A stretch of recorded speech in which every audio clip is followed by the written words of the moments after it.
Hey friends, welcome. This is a tutorial on adding the cat variant of the Transient Shaper MetaSound node.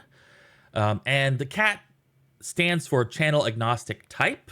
And what it means is that it's basically a bundled type that allows you to route audio signals around the MetaSound graph of any number of channels. So you don't have to worry about the number of channels. Like the normal audio wire is just one audio channel.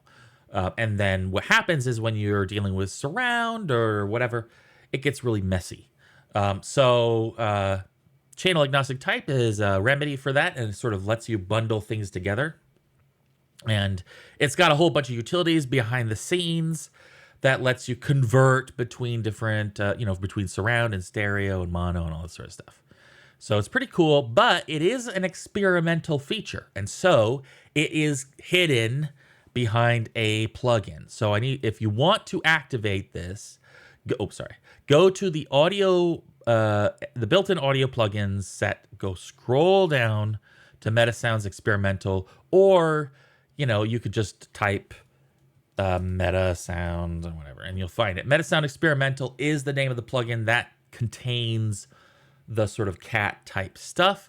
Activate that, restart your project, and then when you go into your MetaSound graph, here's our example MetaSound. We've been playing this legacy old school end play sound, and let's change our MetaSound to a. Let's change it to a stereo, just a regular stereo. So here's what we can do. This is actually kind of an interesting one. Let's play around with this a little bit here. So we've got a mono signal. We're just gonna keep mono now, and we've got let's add our transient shaper. Now we're gonna be adding the cat type. Meow. You didn't think we were gonna hear that during this video, did you? Well, it did say cat on the title, so. And so we know that the output of our cat is going to be stereo, and so maybe we want to process it as stereo. With the cat node selected, over here on the details panel, you'll see a format property, and look at all these. These are all basic, so basically, this processor will process. If you want 5.0 surround, it'll process 5 channels of surround for you. If you want mono, you got mono. So you can really kind of customize it any way you like. Let's say we're just gonna go with stereo, and so what we want is, in this case, we're gonna convert from cat to audio, and we're gonna convert from audio to cat. And so let's make a cat break node, and this format will be stereo, and then in this case, this is outputting stereo. And so what happens if you got something else coming in? What does it do? It mixes up or down. Anyway, we're going to be feeding stereo to stereo, so we don't have to deal with that. And then this is what we're going to do. We're going to click this in right here. Now, we could do a make cat.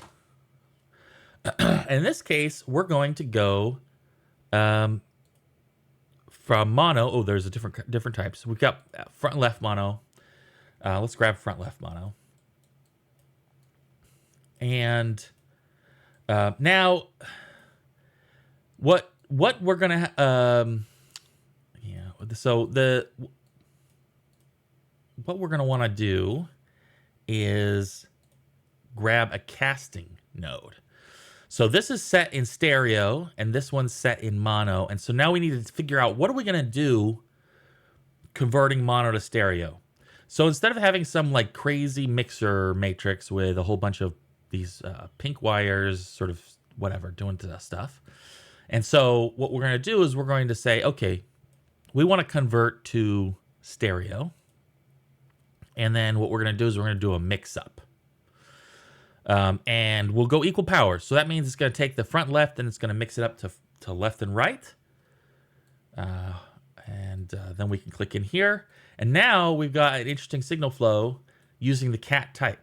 Now, there's other reasons to use cat. There's a bunch of nodes, experimental nodes that will have been unlocked when you opened up the MetaSound experimental plugin, like the azimuth panner, which is really cool. It's got an audio input and then it outputs. So this is another conversion type. But it gives you this sort of like mono input with a panner that goes 360 degrees. And so you can do cool panning operations there. And then there's also stuff like the granulator, which outputs in cat type. So there's a bunch of fun nodes to play around with. Definitely recommend checking it out. But keep in mind, it is experimental. So now we can just validate our signal flow. It works. And now we can do our little test, our very simple test, where we sort of cut the sound short with our just chomping down on the sustain. Boop, there we go. So yeah, this I've added as I feel like the future of audio signal and MetaSounds is gonna support cat, and eventually, and this is something that maybe you saw when I was looking at it. If we go to the MetaSound thing, eventually we're gonna have channel agnostic output on the MetaSound itself, and possibly a channel agnostic rendering chain, which would be pretty amazing. So that this is in support of that. That's the idea of adding it. But just keep in mind it's experimental, and yeah, it's there for you to experiment with as this technology grows. Cool. Thanks for checking out the video. I hope you enjoy the plugin and have a spectacular 6 hours, and then like a really nice rest of the day. So it's not like too much, you don't want it to be too much. Cheers.